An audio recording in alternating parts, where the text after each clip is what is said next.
நடிகர் தனுஷ் படம் நடிக்கிறதுக்கான அட்வான்ஸ் வாங்கிட்டு கடந்த 6 வருஷமா கால் ஷீட் தராம இழுத்தடிக்கிறதா அவர் மேல குற்றச்சாட்டு எழுந்திருக்கு. கோடம்பாக்கம் கால் ஷீட்டை கண்ட்ரோல்ல வச்சிருக்கிற அந்த மேலிடம் யார்? இந்த படத்தோட வெற்றியை தொடர்ந்து மீண்டும் இதே கூட்டணியில வெளியான ஆடுகளம் திரைப்படமும் திரையரங்குகள்ல சக்கப்போடு போட்டுச்சு. இந்த 2 சூப்பர் டூப்பர் ஹிட் படங்களையும் தயாரிச்சது ஒரே நிறுவனம் தான். அது தயாரிப்பாளர் எஸ் கதிரேசன் என்பவருக்கு சொந்தமான 5 ஸ்டார் கிரியேஷன்ஸ். இந்த நிறுவனம் சென்ற 2013ஆம் ஆண்டு மீண்டும் தனுஷை வச்சு எடுத்த நையாண்டி திரைப்படம் கதிரேசனோட ஹேட்ரிக் கனவை தகர்த்தெறிஞ்சது. இதைத் தொடர்ந்தும் தனுஷ் தயாரிப்பாளர் கதிரேசனுக்கு 4ஆவதா ஒரு படம் பண்ணித்தரதா கமிட் ஆகியிருக்காரு. அதுக்காக நடிகர் தனுஷுக்கு 5 ஸ்டார் கிரியேஷன்ஸ்ல இருந்து அட்வான்ஸும் கொடுக்கப்பட்டிருக்கு. ஆனா பாலிவுட் ஹாலிவுட்னு படு பிஸியா இருந்த காரணத்தால பேசியபடி தனுஷால கதிரேசனுக்கு கால் ஷீட் கொடுக்க முடியல. தயாரிப்பாளரும் அவரோட ஹீரோ தனுஷ் கிட்ட எப்ப டேட் கேட்டாலும் இந்த படம் முடிச்சுட்டு வந்துடுறேன், அந்த படம் முடிஞ்சதும் ஸ்டார்ட் பண்ணிடலாம்னு கிட்டத்தட்ட 6 வருஷமா வெறும் ஹோப் மட்டுமே கொடுத்திருக்கிறாரு. இந்த சூழல்ல தான் இந்த விவகாரம் தொடர்பா தயாரிப்பாளர் கதிரேசனோட மனைவி கலைச்செல்வி 5 ஸ்டார் நிறுவனத்தோட பங்குதாரர் என்ற முறையில விரிவானதொரு அறிக்கையை வெளியிட்டு இப்ப பலரையும் அதிர்ச்சி அடைய வச்சிருக்காங்க. திரு ஆர்.கே. செல்வமணி அவர்களுக்குன்னு கண்ணியத்தோடு தொடங்கப்பட்டு இருந்த அந்த அறிக்கையில பல ஷாக்கிங்கான விஷயங்களை கலைச்செல்வி குறிப்பிட்டிருக்கிறது இப்ப கோடம்பாக்கத்துல தொடங்கி கோட்டை வரைக்கும் அதிர்வை ஏற்படுத்தி இருக்கு.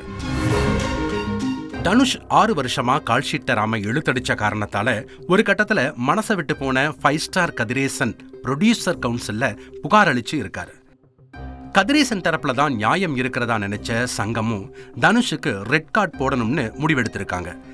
இந்த சூழல்ல தான் பஞ்சாயத்துல ஆஜரான பெப்சி யூனியனோட தலைவர் ஆர்.கே. செல்வமணி சங்கத்தோட முடிவுனால தனுஷை வச்சு டவுன் பிக்சர்ஸ் தயாரிச்சுட்டு வரக்கூடிய இட்லி கடை என்ற படத்தோட படப்பிடிப்பு பாதிக்க கூடாதுன்னு தெரிவிச்சிருக்காரு.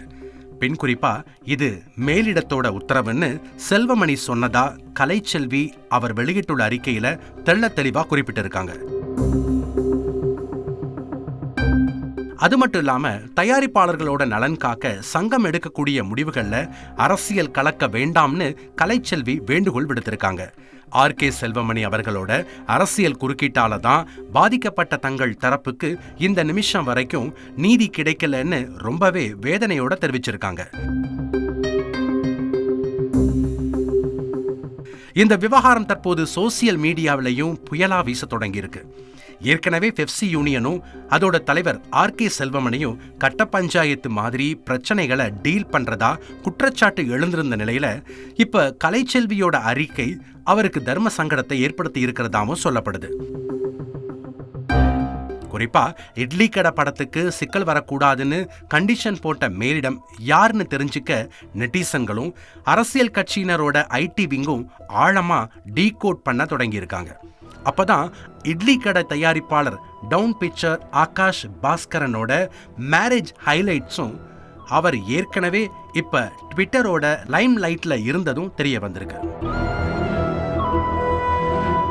ஆமாங்க, பணபலம் அரசியல் பலம்னு சகல பலத்தோட இருக்கக்கூடிய தயாரிப்பாளர் ஆகாஷ் பாஸ்கரன் அட் அ டைம்ல இதயம் முரளி, இட்லி கடை, பராசக்தின்னு 3 பெரிய பட்ஜெட் படங்களை தயாரிச்சுட்டு இருக்காரு. இந்த சூழல்ல தான் சென்ற மார்ச் 24ஆம் தேதி நடிகர் விஜயோட கடைசி திரைப்படம்னு நம்பப்படுற ஜனநாயகன் 2026 பொங்கலுக்கு வெளியாகும்னு படக்குழு அறிவிச்சிருந்தாங்க. இதே நாள்ல தான் டவுன் பிக்சர்ஸ் ஆகாஷ் பாஸ்கரனும் இந்த பொங்கல் நமக்கு செம கலெக்ஷன் பா என்கிற ரேஞ்சுக்கு ஒரு போஸ்ட் போட்டு விஜய் ஃபேன்ஸை வம்பிழுத்திருக்காரு. சினிமால இந்த போட்டிகள் ஆரோக்கியமான ஒன்னா பார்க்கப்பட்டாலும் கூட இதற்கு பின்னணியிலையும் அரசியல் காரணங்கள் இருக்கிறதா விஜய் ரசிகர்கள் கருதுறாங்க. ஆகாஷ் பாஸ்கரன் அவர் கைவசம் வச்சுள்ள 3 படங்கள்ல எந்த படத்தை பொங்கல் ரேஸுக்கு களமிறக்க போறதா அறிவிக்காத நிலையில ரசிகர்களே 2026ல விஜய் வெர்சஸ் சிவகார்த்திகேயன்னு ட்ரெண்ட் பண்ண தொடங்கி இருக்காங்க. ஒருவேளை இது உண்மையா இருக்கும் பட்சத்துல 2 தயாரிப்பு நிறுவனங்களும் கிளைமேக்ஸ் நெருங்கும் போது தியேட்டர் கைப்பற்றுவதுல கடுமையா போட்டி போட போறாங்க என்றதுல யாருக்கும் சந்தேகமே இல்லை. அதன் காரணமா 2026 வித்தியாசமான பொலிட்டிக்கல் ஃபேன் வாராக இருக்க போகுதுன்னு சினிமா ஆர்வலர்கள் அனுமானிச்சிருக்காங்க.